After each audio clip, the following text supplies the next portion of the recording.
Noong bata pa ako, palagi akong binabangungot. Hinahabol ako ng malaking asong itim. Sumisigaw ako habang tumatakbo. Umaasa akong magising si nanay, dahil siya ang katabi kong matulog. Pero sa panaginip na yun, hindi ako magising. Kaya binilisan ko pa ang takbo.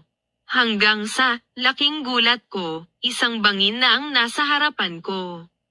Nakatingin ako sa aso.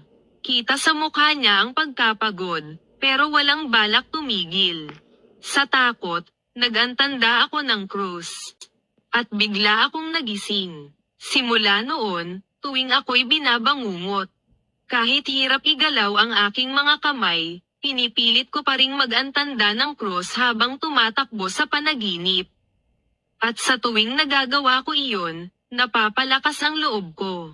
Unti-unti, ang bangungot ko ay natatalo ko.